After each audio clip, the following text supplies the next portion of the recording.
शिवाय गुरवे नमः। शिवाय गुरवे नमः।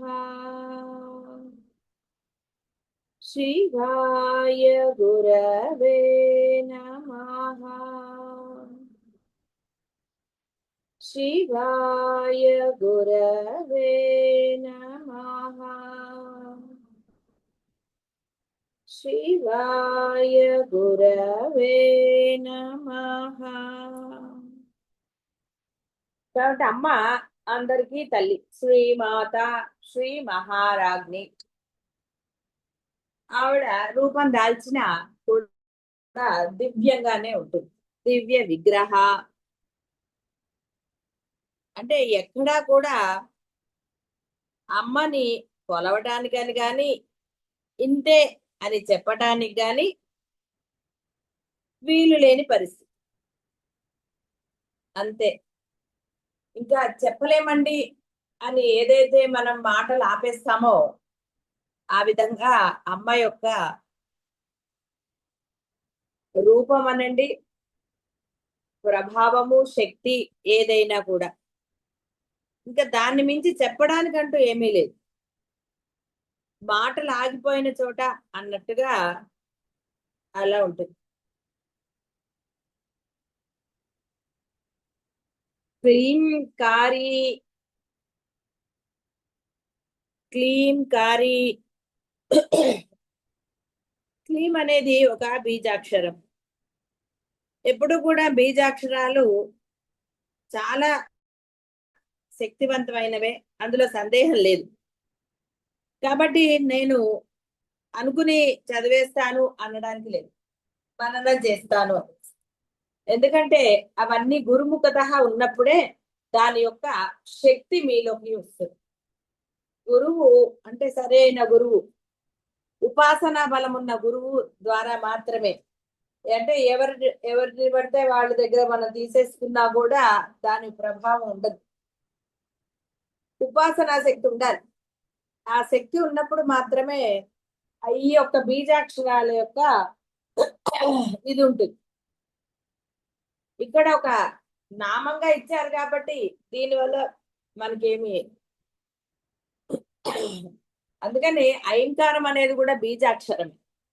అతను పందిగ్రహింకారం విని అతను తపస్సు చేసేసాడు కాబట్టి ఉన్నత జన్మ వచ్చింది. అతను గురువు ద్వారా రాలేదు, కానీ ఒక బీజాక్షరాన్ని ఒక నమ్మకంతో, అంటే అతను బాహ్య స్మృతి కోల్పోయాడు, అందులో లీనమైపోయాడు కాబట్టి వచ్చింది. అంతే తప్ప మీరు ఏదో ఏమంటే ఆయనకు ఉన్నత జన్మ వచ్చింది కాబట్టి నేను కూడా ఒక జపం చేసేస్తాను నాకు కూడా ఉన్నది అంటే కుదరదు. ఎందుకంటే నువ్వు ఈ కథ విని అలా అనుకుంటున్నావు. అక్కడ అతను ఆ పంది యొక్క వేటగాడు, అతనికి ఏమీ తెలియదు, కానీ ఎందుకో అతనికి అది ఐమని వినపడింది. ఆ శబ్దంలాగానే ఏమిటో బాగుంది అనేసి లీనం అయిపోయాడు. ఆ లీనత్వం నీలో కలగదు, అది ఊరికే కలగదు. జీవుడికి అంత తొందరగా లీనత్వం వస్తే అందరూ బ్రహ్మంలే. ఎంత సులభమో ఈ జీవుడు అంత బద్ధగస్తుడు. అత్యంత సులభం అని చెప్పినా కూడా దాన్ని పొందడానికి అస్సలు అంటే తగు ప్రయత్నం చెయ్యడు. ప్రయత్నం కనుక సరైన మార్గంలో నీవు ప్రయాణించినప్పుడు గమ్యస్థానాన్ని సులభంగాను తొందరగాను చేస్తావు, శీఘ్రంగా.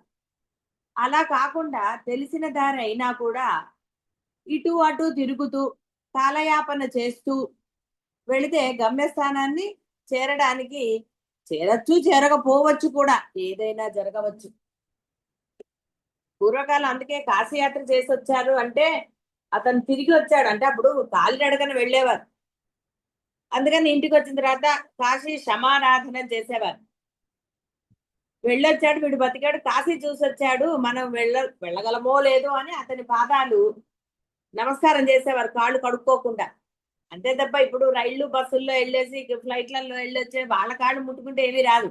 ఇతను నడిచి వెళ్ళొచ్చాడు. ఆ పాద ధూళి దర్శనం అంటూ ఉంటాం మనం. అంటే ప్రపంచం అంతా తిరగకుండా వెళ్ళగానే స్వామి దర్శనం చేసుకోవటమే ధూళి దర్శనం.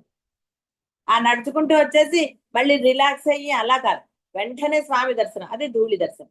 అలాగే కాశీ అట్లా క్షేత్రాలు తిరిగి వస్తే ఆ పూర్వకాలం ఉండేవి కాదు, ఎక్కడెక్కడో కొంత ఎడ్ల బండ్లు ఎక్కడన్నా దొరికేవి, కానీ చాలా మటుకు పాదయాత్రే ఉండేది. అందువలన ఆ కాశీ నుంచి వచ్చిన వారికి నమస్కారం చేసుకోవటం రాగానే ఆ గారెలు అవి చేయటం అలాంటివన్నీ సమారాధన, బంధువులను పిలుచుకుని, ఎందుకంటే వీడు క్షేమంగా వెళ్ళొచ్చాడు, ఎన్ని రోజులు పడుతుందో ఎవరికి తెలియదు, వెళ్ళాడు అంటే ఎప్పుడు అందుకే మళ్ళీ అక్కడ చేసినప్పుడు ఒక పాత్ర కొనేవారు గుర్తుగా, నేను కాశీనే వెళ్ళొచ్చాను అని చెప్పడానికి గుర్తుగా ఒక పాత్ర. యాత్ర చేస్తే పాత్ర తెచ్చుకోవాలి, అంతే తప్ప షాపింగ్ ఇప్పుడు మనకి ముందు షాపింగ్ తర్వాత పరమాత్మ. సరే రకరకాలు అనుకోండి బాహ్య ప్రపంచంలో. కాబట్టి ఇక్కడ ఈ యొక్క బీజాక్షరాల గురించి మనం చెప్పుకున్నప్పుడు అలా ఎవరిష్టం వచ్చినట్టు వాళ్ళు చేయడానికి లేదు. ఒక గురుముఖత అంటే ఉపాసనా బలం ఉన్న వారి దగ్గరే తీసుకోవాలి. అందుకనే ఉపదేశము అనేది మామూలుగా కూడా వేదంలో కానీ శాస్త్రంలో గురువు దగ్గర శుశ్రూష చేసి ఆ గురువు అనుగ్రహం కలిగిన తర్వాత పొందాలి. ఆ గురువు అప్పుడు అనుగ్రహంతో ఇస్తారు కాబట్టి తన శక్తిని పెడతారు, అంతే తప్ప ఏమండి వీళ్ళు పొందారు వాళ్ళు తీసుకున్నారు వీళ్ళు తీసుకున్నారు కాబట్టి మనం కూడా తీసుకుందామన్న ఆ బుద్ధి కాన్సెప్ట్ ఏదైతే ఉంటుందో అది చాలా తప్పు. దానివల్ల నీకు పెద్ద ప్రయోజనం ఉండదు, ఎందుకంటే వాళ్ళు తీసుకున్నారు కాబట్టి అన్న ఈ లోపల ఉంటుంది కదా ఒక ఫిక్స్డ్ అభిప్రాయం. అది ఇక్కడ రకరకాలుగా ఉంటాయి, శుశ్రూష దక్షిణ అనేది ఇవన్నీ ఉంటాయి. అయితే ఇవి డిపెండ్స్ అని ఉంటాయి, కానీ నీ బుద్ధి ఎలా ఉందో చూసుకోవాలి. నువ్వు నిజంగా దక్షిణ ఇవ్వగలిగి ఎగ్గొడుతున్నావా, మనసు ఎలా ఉంది, ఇలాంటివి చాలా ఉంటాయి. ఎందుకంటే చాలా తేలిక ఒక గురువుని ఏమండి ఒక మంత్రం ఇచ్చేస్తారా అని ఇబ్బంది పెట్టేసి తీసుకున్నందువల్ల ఏమిటి ప్రయోజనం? నీ మనసు అక్కడ లగ్నం అవుతుందా? అవ్వనే అవ్వదు. అలా రకరకాలు. కాబట్టి ఎక్కడైనా సరే బుద్ధి అనేది చాలా ముఖ్యమైనది. నీ బుద్ధి లగ్నం కానప్పుడు ఏది ప్రయోజనం ఇవ్వదు నీకు. బాహ్యంలో కూడా అంతే, బుద్ధి అక్కడ ఉన్నప్పుడు మాత్రమే నీకు నువ్వు చేసిన పని ద్వారా నీకు ప్రయోజనం. క్లీంకారస్య శివకామస్య స్త్రీ క్లీంకారి. క్లీంకార స్వరూపుడగు శివకాముని శక్తి అగుట ఆవిడ క్లీంకారి అనబడుతున్నది. క్లీం బీజస్వరూపిణి. హ్రీంకారము ఒక మంత్ర విశేషమైనట్లా క్లీంకారం కూడా మంత్ర విశేషమే. పరమేశ్వరి దివ్య విగ్రహ ఉటచే క్లీంకారి అయి సకల ప్రపంచాన్ని ఆకర్షించి తనకు వస్సులుగా చేసుకుంటుంది. ఈ క్లీం అనేది దైవానికి సంబంధించిన బీజం కాబట్టి తత్శక్తి కామేశ్వరుట కాబట్టి క్లీంకారి అంటే ఈ క్లీం శబ్దం యొక్క ఒక అర్థం అంటే వశం చేసుకోవడానికి అన్నారు. కాబట్టి ఇది గురుముఖత వచ్చినప్పుడే వశం అవుతుంది తప్ప క్లీం ఉంది కాబట్టి లేదా అలా పెట్టేసుకోవటము అలాంటివన్నీ కొన్ని చేయకూడదు. కేవల ఏ ధర్మములు లేని ఏకాకి ఒకట పరమేశ్వరి కేవల. పరమేశ్వరి తనకన్నా భిన్నమగు పదార్థం ఏమీ లేనిదగుట కేవల. ఏకాకిని అను నామ సూచకం. సజాతీయ విజాతీయ స్వగత భేదములు ఏమాత్రం లేని శుద్ధ బ్రహ్మస్వరూపం. కకార లకార తురీయ స్వరబిందుయుతమగు వర్ణము. దీని శ్రవణమున చతుర్విధ పురుషార్థములు సరే అంటే కామ అర్థ ధర్మములు కలిగిన కకార లకార రహితమగు కేవల. ఇక్కడ కకారం వచ్చింది, ఇక్కడ అంటే ఇక్కడ వీళ్ళు ఏం చెప్పారంటే కకార లకార రహితమగు కేవల. ఈంకారం వలన మోక్షం కలుగును. ఈ కేవల స్వర మాత్రమగు ఈం కారము పరమేశ్వరి అగుట కేవల అనబడుచున్నది. అంటే ఇక్కడ ఈ బీజాక్షరాలు ఎన్నో ఇప్పుడు మనకి ఒక పదం ఏర్పడాలి అంటే మనకి ఈ హల్లులు అచ్చులు వీటి సహాయం వల్లనే ఏర్పడుతుంది. అందుకని ఇక్కడ అమ్మకి ఎటువంటి ఇది లేవు, అంటే ఆవిడకి ఏమి కుటుంబం లేదు. ఇక్కడ మీరు మళ్ళీ ఈ యొక్క కామేశ్వరుడు కామేశ్వరి ఇలా తీసుకోవడానికి లేదు, ఈవిడ కేవలం శుద్ధ బ్రహ్మ స్వరూపం. ఒకవేళ కుటుంబ పరంగా తీసుకున్నా అక్కడ స్వార్థం ఏమాత్రం లేని అభేద స్థితి. కాబట్టి ఇక్కడ ఈవిడ భిన్నమగు పదార్థం ఏది లేదు. పరబ్రహ్మంకి భిన్నమైన పదార్థం ఎక్కడుంది? లేదు. రూపం పొందింది, ఆ రూపంలో మళ్ళీ రూపాలు ఉన్నాయి కాబట్టి ఒక కుటుంబ వ్యవస్థ ఈ విధంగా జరిగింది. ఎలాగైతే శివుడు విష్ణువు వీళ్ళందరూ అలా ఏర్పడ్డారో ఒక వ్యవస్థ అంటే ఒక వ్యవహారం జరగడానికి ఆ విధంగా. లేదంటే ఆవిడ శుద్ధ బ్రహ్మ స్వరూపము. సజాతీయ విజాతీయ స్వగత భేదములు ఏమాత్రము లేవు ఆవిడ. ఓన్లీ ఐ ఓన్లీ అని అంటారు చూసారా, నేను మాత్రమే. అలా ఓన్లీ అనే పదం కేవల ఆవిడ మాత్రమే. ఎలా ఉంది? శుద్ధముగా ఉంది, బ్రహ్మస్వరూపం కాబట్టి. ఏకాకిని అంటే ఎవరు లేరా, అందరూ ఉన్నా కూడా ఏకాకినియే అంటారు. 100 మంది కాదు 1000 మంది ఉన్నా కూడా నీ మనసులో నీవు ఆ నిశ్చలంగా ఉన్నప్పుడు ఆ ఆనంద స్థితిలోనే ఉంటావు. బాహ్యమైన పరిస్థితులు ఏవి అంటే నీ శరీరానికి వచ్చిన బాహ్య విషయాల్లో వ్యవహారాల్లో నీకు బాధ కలగచ్చు, ఇంకోటి కలగచ్చు, అవమానాలు ఎన్నో కలగచ్చు. అయినా సరే ఎప్పుడైతే నీ మనస్సు కేవలగా ఉంటుందో అంటే ఏ మాత్రము అన్యము లేదు, బ్రహ్మము తప్ప కేవల బ్రహ్మ మాత్రమే నీ యొక్క హృదయంలో ఉన్నప్పుడు ఆ విధంగా నువ్వు ఈ బాహ్య ప్రపంచంలో ఏవి నీకు ఎదురైనా అంటే శారీరకంగా ఎదురైనా మళ్ళీ తర్వాత ఒక జీవుడిగా నీకు అవమానాలు, సన్మానాలు, ఇంకోటి ఇంకోటి, ఈర్ష్య, అసూయ ఇవి ఏవి కూడా నిన్ను ఏమాత్రం కూడా బాధించవు, నీలో భేదాన్ని కలిగించవు అని చెప్పటం. అయితే ఈ కకార లకార తురీయ స్వరబిందుయుతమగు వర్ణము కామరాజ బీజం అంటారు. అంటే ఒక కోరికతో కూడినది, ఏదన్నా పొందాలి అంటారు. కాబట్టి ఈ కేవల అనే శబ్దం వింటే గనక చతుర్విధ పురుషార్థములు, అర్ధకామ మోక్షాలు అంటారు కదా, ఇవన్నీ కూడా ఇక్కడ కొంత చెప్పారు. కకార లకార రహితమగు కేవల, ఈ కేవల కాకి కా ప్లస్ ఈ కే అవుతుంది. సంస్కృతం ఇవన్నీ వేరే ఉంటాయి. అందుకని కకారము లకారం తీసేస్తే అక్కడ మిగిలేది కేవలం ఈ కారం. ఎందుకంటే ఇక్కడ వా వచ్చింది కదా, కేవల.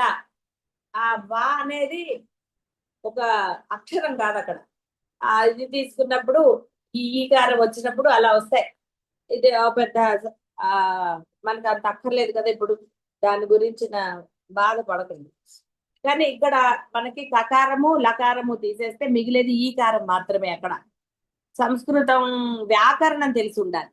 అందువలన వా ఉంది కదండి అని అనడానికి లేదు. ఆ పదం ఏర్పడడానికి కా లా తీసేస్తే మిగిలేది ఈకారం, అన్నమాట. ఆ దాని వలన మోక్షము, ధర్మార్థ కామ మోక్షములు. ఇక్కడ వినపడేది ధర్మము, అర్థము, కామము మూడు ఏర్పడ్డాయి కేవల అనే శబ్దం. అప్పుడు ఈ ధర్మ అర్థ కామ తీసేస్తే మిగిలేది ఈంకారం అంటే మోక్షం. ఈ మూడిటిని వదిలేస్తే అంటే ఇక్కడ మీరు ధర్మ అర్థ కామము అన్నారు, ఇక్కడ ధర్మాన్ని వదిలేయటమా అంటే దానికి ఈ ధర్మం అంటూ లేదు, విధించబడిన ధర్మాలు లేవు. ఇప్పుడు జీవుడికి అంటే గృహస్థుడికి, సన్యాసికి, ఇలా బ్రహ్మచారికి వీళ్ళందరికీ కొన్ని ధర్మాలు విధించబడి ఉన్నాయి. వాడు ఆ ధర్మాన్ని చేసి తీరాలి. వాడు ఏ ఆశ్రమంలో ఉంటే ఆ ఆశ్రమం యొక్క ధర్మం వాడు ఆచరించి తీరాల్సిందే. కానీ ఒక జ్ఞానికి మాత్రమే ఈ ధర్మం అంటూ లేదు. కేవలం అతను ఈ వ్యవహారం జరపడానికి అంటే తనని ఆశ్రయించిన వారు ధర్మం తప్పకుండా ఉండడానికి. ఎందుకంటే ఒక జ్ఞానిని ఆశ్రయించినప్పుడు వీరు ఆయనే చేయటంలే కదా, మేం చేస్తే ఏమిటి, చేయకపోతే ఏంటి అంటారు. జ్ఞాని స్థితి నీ స్థితి ఒకటి కాదు కదా. అందుకని వారికి ఇది నా ధర్మం అని చెప్తూ ఉంటారు. ఇప్పుడు రమణ మహర్షి అంటే ఆయన అసలు ఒక అంటే తనకి తాను గురువుగా కానీ ఇంకోటి కానీ శిష్యులుగా ఎవరన్నా స్వీకరించడం కానీ అలాంటివి జరగలేదు. ఆయన ఒక మౌనం, సాక్షాత్తు పరమాత్మగా ఉండిపోయారు. అదే మనం పెరియవారిని తీసుకున్నప్పుడు ఆయన ఒక పీఠాధిపతి, ఆయన నడిచే దేవుడు అన్నారు. కానీ ఒక పీఠానికి అధిపతిగా ఉన్నారు కాబట్టి ఆయన తన ధర్మాలను ఆచరించి చూపించారు. అలా మనం ఆయన ఏ ఏ ధర్మాలు అంటే ఎలా ఆచరించారు అనే దానికి చాలా మనం కథలు చెప్పుకున్నాం. కథలు అనగానే మీరు అవి నిజాలు కాదనద్దు, నిజమైనవి జరిగినవి మనం విన్నాం. ఆయన ఎంత చక్కగా తన ధర్మాన్ని ఆచరించి చూపించారు. ఇది డిఫరెన్స్. ఈయన జ్ఞానే ఆయన జ్ఞానే, ఇద్దరు ఆ పరబ్రహ్మ స్వరూపులే. కానీ వారు ఉన్న దానిని అంటే ఎవరే ఇప్పుడు ఒక పీఠానికి వచ్చారు, వారు ఆయన్ని గురువుగా భావించి పూజించి చేసిన ఆయన తను ఏదైతే అంటే ఒక పీఠాధిపతిగా ఉన్నప్పుడు ఏ ధర్మాలు అవి ఆచరించి చూపించారు కాబట్టి వీడికి కూడా చెప్పగలిగారు. తాను ఆచరించి వేరే వారికి చెప్పారు, నువ్వు ఈ ధర్మం చేయవలసిందే అని. ఇక్కడ రమణ మహర్షికి ఆయనకంటూ విడిగా ఏ ధర్మము లేదు. ఆయన ఇది చెయ్యాలి ఇది చెయ్యకూడదు అని లేదు. ఎందుకంటే ఆయన అన్నిటికీ అతీతంగా ఉన్నారు. ఈయన లేరని కాదండి, మీరు ఆ డిఫరెన్స్ గమనించాలి. ఈయన ఒక అంటే ఒక పీఠానికి అధిపతి అన్న ఒక చిన్న ట్యాగ్ ఉంది ఈయన. కాబట్టి ఆ ట్యాగ్ కి ఏదైతే ధర్మం ఉందో అది ఆయన ఆచరించి చూపించారు. ఆయన బ్రహ్మమే, సందేహమేం లేదు. కానీ ట్యాగ్ ఉండటం వల్ల ఆ ధర్మాన్ని ఆచరించారు. ఎందుకంటే ఆయన అక్కడుండి ధర్మాన్ని ఆచరించకపోతే ఆయన దగ్గరికి వచ్చేవారు ఇంకాడు ధర్మాన్ని తప్పుతారు. ఎందుకంటే చాలా మంది గురువులను చూసి, లేకపోతే ఆయన అలా ఉన్నారు కాబట్టి నేనంటాను. కానీ నీ మానసిక స్థితి వారి మానసిక స్థితి ఎలా అవుతుంది? అందుకని గురువు ఏది చేస్తున్నాడో నేను అది చేస్తానని అనకూడదు. గురువు ఏం చెప్పాడో అది చేయడానికి ప్రయత్నించే తప్ప గురువులు అలా ఉన్నారు ఇలా ఉన్నారు అని అది కాదు నువ్వు చూడవలసి. అసలు నీకు అది సంబంధమే లేదు. నీ బుద్ధి ఎంతసేపు గురువు ఏం చెప్పాడు, నీకు ఏం ఆచరించమంటున్నాడు, దాన్ని ఆచరించడానికి నువ్వు ఇదిగా ఉండాలి. అందుకని ఇక్కడ మనకి ఇద్దరినే ఎప్పుడూ చెప్పుకున్నట్టుగా వీళ్ళిద్దరినే మనకి చూపించారు. చాలా మంది ఉన్నారు. రామకృష్ణ పరమహంస కథలో కూడా ఉంటుంది. ఒక మధురం తినకూడదు అన్నప్పుడు ఆయన ముందు మానేసి తర్వాత ఆ పిల్లవాడికి చెప్పాను 3 రోజులు. తల్లి ఏమిటి అంటే, మరి నేను తింటాను కదమ్మా, నేను తింటూ వాడికి ఎలా చెప్పగలుగుతాను? ఆయన ఆచరించి అప్పుడు చెప్పాడు. 3 రోజులు ఆయన దీక్ష, ఇంకా నేను తినను అని ఆ 3 రోజుల తర్వాత ఆ పిల్లవాళ్ళని రమ్మని తినకు నాయన అని చెప్పాను. కాబట్టి ఆచరించి చూపిస్తాను. కానీ ఇక్కడ రమణ మహర్షికి తనకంటే ఏది లేదు. ఆయన ఎవరిని గురువు గారు అలా అని కానీ ఇంకోటన్నా, అందరూ భగవాన్ అనే అన్నారు. అక్కడ వాళ్ళు వేరే వాళ్ళు గురువు గారు అన్నా ఇంకోటన్నా ఏదన్నా ఆయన దానికి ఎక్కడా కూడా లోబడి లేరు. అతీతంగా ఉన్నారు. దేహమే లేదు ఆయన, దేహ భావన లేదు ఆయన స్వయంగా. కాబట్టి ఆయనకి గోసిగుడ్డ పెట్టుకున్నానా, ఇంకోటి పెట్టుకున్నానా, లేదా కాళ్ళ దెబ్బలున్నా ఇంకోటి ఉన్నాయా, అసలు ఏది లేదు. కాబట్టి ఇవి తెలియాలి అంటే ఆ జ్ఞాన స్థితి, అంటే ఆ మనస్సు ఏ స్థితిలో ఉందో తెలిసిన వాడికే వాటి సూక్ష్మాలు అర్థమవుతాయి తప్ప కేవలం ఒక గురువుని చూసేసి ఆహా గురువులే ఇలా ఉన్నప్పుడు నాకేమిటి అని ఈ యొక్క అంటే ఇంకొంచెం పతనం అవ్వడానికి హేతు అవుతుంది. కాబట్టి ఎప్పుడు కూడా ఉన్నతులు ఎలా ఉన్నారు అన్నది ఆ వాళ్ళ యొక్క చూసి కాదు మీరు ఆచరించవలసింది, వారు ఏం బోధించారు మనకి అది మనం ఆచరించాలి. కాబట్టి ఇక్కడ ఈంకారం వలన మోక్షం కలుగుతుంది. ఈ కేవల స్వరమాత్రమవు ఈంకారము పరమేశ్వరియే. కాబట్టి కేవల అంటే అమ్మ ధర్మార్థ కామ మోక్షాలు ఇస్తుంది, అందులో అర్థాలు ఇస్తుంది. కానీ కేవల మోక్షాన్ని అందరు ఇవ్వలేరు బొమ్మని. అమ్మ మాత్రమే ఇస్తుంది, పరబ్రహ్మం మాత్రమే ఇవ్వగలిగింది మోక్షము భాగం. ధర్మ అర్థ కామ మోక్షాలు అన్నారు.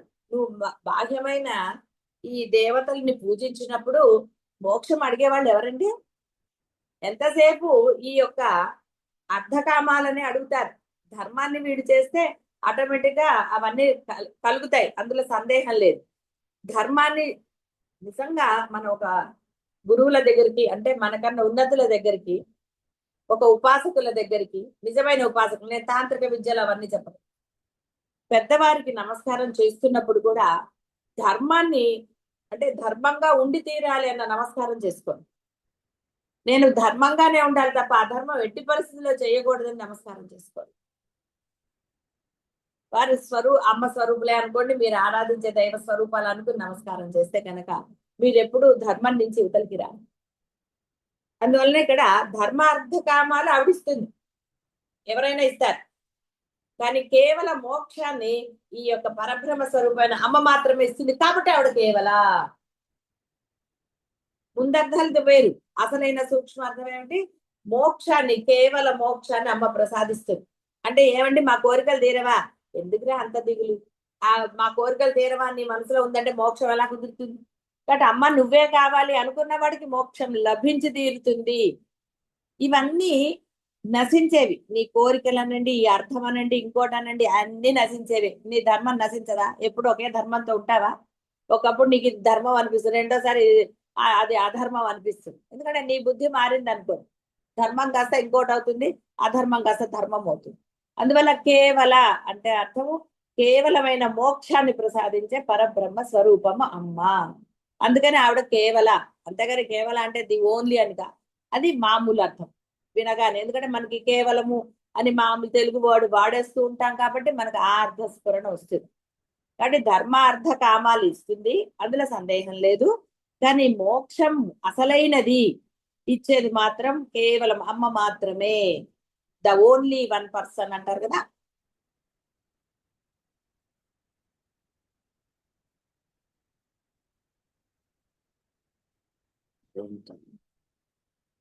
గుహ్య పరమేశ్వరి యొక్క సూక్ష్మ రూపమే అగు అతి రహస్యమైనదగుట గుహ్య. ఈ గోప్త్రి ముందర వచ్చింది కదా, అదే పరేణ నాకం నిహితం గుహాయాం హృదయ గుహయందు జీవ చైతన్య రూపమున ఉండునది అగుట పంచకోశాంతరమున గుహ్యముగా ఉన్నది. కాబట్టి లోపల ఉన్నది ఆవిడ, కానీ తెలుసుకున్న వారికే. ఇంకొకటి ఇక్కడ తెలుసుకోవటం అంటే అమ్మ ఉందని తెలిసిందండి, కానీ మీరు కనుక్కోగలిగారా ఆవిడ్ని? ఆవిడ్ని భావించగలుగుతున్నారా? అనుభూతి పొందగలుగుతున్నారా? అది గుహ్య. అందుకనే గోప్త్రిలో చెప్పారు, లోపల ఉంది, ఒరే నీ ప్రాణశక్తి ఆవిడ, లోపల అక్కడుంది ఇక్కడుందని. మీ అందరికి కూడా బాగా తెలుసు, అమ్మే ఉన్నది, సమస్తంలో ఉన్నది, నీలో ఉన్నది, మాట చేత అన్ని ఆవిడ, అందులో సందేహం లేదు. కానీ మీరు అనుభూతి పొందుతున్నారా? ఆ స్ఫురణతో వ్యవహారం జరుగుతోందా? అది గుహ్య. ఆవిడ రహస్యంగానే ఉంది, అందులో సందేహం లేదు, కానీ కనపడుతూనే ఉంది. కానీ దాన్ని గుర్తించి ఆ అనుభూతి అనండి, ఆ ఆనందంలో ఉన్న వాళ్ళు ఎవరు? రహస్యం తెలుసుకున్నా కానీ రహస్యం తెలియనంత వరకు వీడికి కంగారు, ఏమిటో ఏమిటో ఏంటో. తెలిసాక ఓ సింతేనా అంటారు, నాకు తెలిసిపోయింది ఆ రహస్యం అంటారు. ఎప్పుడు తెలిసిన తర్వాత అంటే ఆచరణ జరిగా, ఆచరణ జరగనంత కాలం అది రహస్యమే.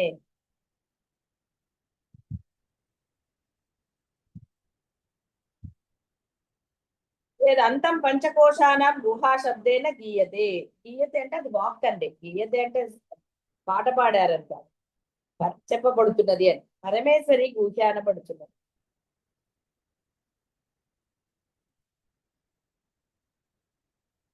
ఇవా గుహ్య రహస్య ఉపనిషత్తులచే తెలియబడినది. హృదయాకాశమున గుహ ఎందున్నదవు. కాబట్టి ఇక్కడ పరమేశ్వరి అంటే ఆ అమ్మని తెలుసుకోవటము అనేది కొన్ని ఉపనిషత్తుల ద్వారా, అంటే బోధ ద్వారా మాత్రమే. ఆ ఉపనిషత్తులు అంటే వేదమునకు దగ్గరగా,